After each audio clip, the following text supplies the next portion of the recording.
Kwa mujibu wa kifungu cha 69 kifungu kidogo cha kwanza cha sheria ya uchaguzi wa rais, wa bunge na madiwani namba 1 ya mwaka 2024, nikiwa kama msimamizi wa uchaguzi kwenye jimbo la Mbeya mjini na Uyole, na watangazia wananchi wote waliojiandikisha katika daftari la kudumu la wapiga kura la Tume Huru ya Taifa ya Uchaguzi kuwa uchaguzi wa rais, wa bunge na madiwani utafanyika siku ya Jumatano tarehe 29 mwezi wa 10 mwaka 2025.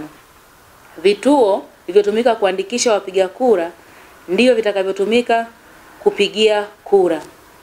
Vituo vya kupigia kura vitafunguliwa saa 1 kamili asubuhi na kufungwa saa 10 kamili jioni.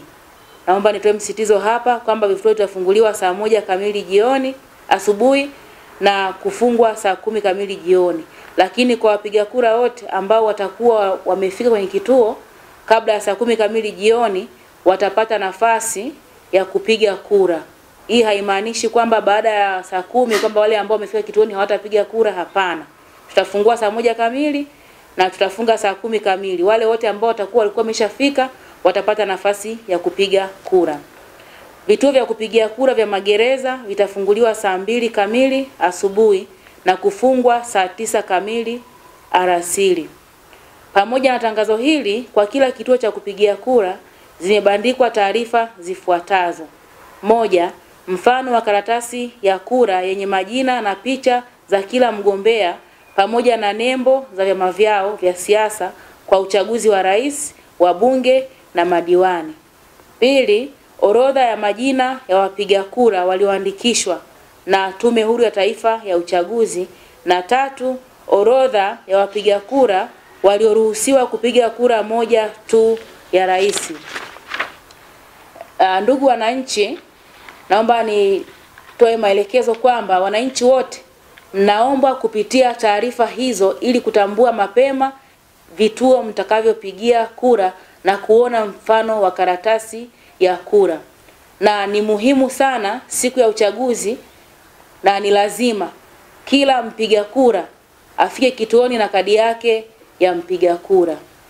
Lakini kwa mpiga kura aliyepoteza kadi yake na ambaye aliandikishwa kwenye daftari la kudumu la wapiga kura, ataruhusiwa kupiga kura endapo atafika katika kituo alichopangiwa akiwa na leseni ya udereva au pasi ya kusafiria au kitambulisho cha taifa NIDA. Majina ya kitambulisho mbadala atakayowasilisha yawe yanafanana na yaliomo kwenye daftari la kudumu la wapiga kura. Kwa hiyo nitoe rai kwa wananchi, kama ulijiandikisha na jina lako lipo kwenye orodha ya wapiga kura kwenye kituo husika na bahati mbaya umepoteza kitambulisho cha mpiga kura, fika na kitambulisho kimojawapo kati ya vilivyotajwa ambacho kitatumika kama kitambulisho mbadala. Baada ya kusema haya, naomba nitoe hamasa kwa wote waliojiandikisha kujitokeza kupiga kura tarehe 29 mwezi wa 10 mwaka 2025 kwenye vituo walivyojiandikishwa.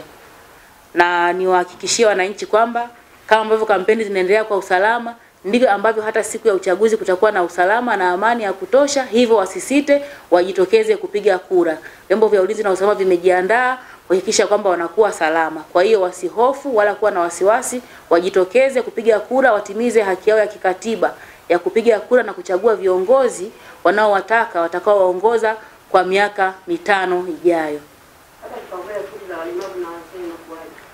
Asante. Kwa upande wa makundi maalum, tume imejipanga vizuri kuhakikisha kwamba makundi maalum yote yanapewa kipaumbele siku ya uchaguzi. Kuna makundi ya wazee, kuna walemavu, kuna wajawazito na makundi mengineyo. Hawa wote wamepewa kipaumbele.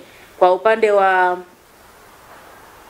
kundi maalum, akifika mpiga kura mahali pale atakutana na karani mwongozaji, na huyu hata panga foleni. Moja kwa moja ataingia kwenye kituo cha kupigia kura na kupiga kura na kuruhusiwa kuondoka. Lakini kwa upande ambao kuna walemavu wale wasioona, tume imeandaa utaratibu maalum wa kuwawezesha walemavu nao kupata haki yao ya kikatiba ya kupiga kura. Tuna jalada la nukta nundu ambalo kwa wale wasioona ambao wanajua kusoma kwa kupitia nukta nundu watatumia jalada hilo na nukta nundu kuweza kupiga kura. Lakini kwa wale ambao hawana uwezo wa kusoma, tume imeruhusu mhusika kumtafuta mtu ambaye anamwamini, ambaye atampeleka kituoni na kumsaidia kumwezesha kupiga kura na kutimiza haki yake ya kikatiba. Lakini pia tunafahamu kwamba tuna kitu kinaitwa kituturi, kile kifanya kinaitwa kituturi au lile box ile la kupigia kura pale mtu anaenda kuandika pale. Lile huwa ni refu. Kwa mlemavu ambaye ni wa viungo hawezi kufikia pale, lile box limetengenezwa kwa mfumo ambao ukiligeuza juu chini linakuwa ni pafupi. Kwa hiyo hata mlemavu wa viungo anaweza akatumia sehemu ile kupiga kura kwa urahisi bila usumbufu wa aina yoyote.